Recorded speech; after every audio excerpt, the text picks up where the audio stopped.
कीअं पियो वक़्तु गुज़रे? साईं, मां हिन घर खे पंहिंजो ई घर सम्झंदी आहियां ऐं हिते अची मां पाण खे ख़ुशनसीब सम्झंदी आहियां। जी तव्हां हसीना बेगम जे मथां घणा महिरबान त न थी विया आहियो?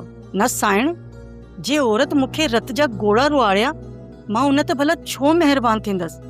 जी पोइ ईअं कयो जो हसीना बेगम जे मथां सख़्तियूं वधाए छॾियो, असल हुनजो जीअण ई हराम करे छॾियोसि। जी साईं, जेको तव्हांजो हुकुम, मां उन ते अमल कंदसि। ठीकु आहे जी, तव्हां वरी वञो।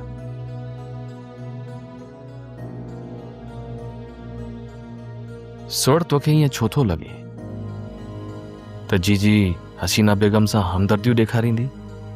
मूंखे हसीना बेगम खां सख़्त नफ़रत आहे ऐं जेसी ताईं उहा ज़िंदा रहंदी न, मूंखे सुकून कोन मिलंदो। अच्छा, त पोइ ईअं चओ न त जीजी हसीना बेगम खे मारे नथी, इन करे तुंहिंजो शक उन जे मथां पियो वञे।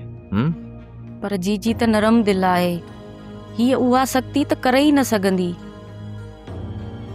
जंहिंजो तो जीजीअ खे हुकुम ॾिनो आहे। सोरठ हसीना बेगम कैद में आहे, उन जे लाइ इन खां वधीक ॿी कहिड़ी सज़ा थी सघे थी?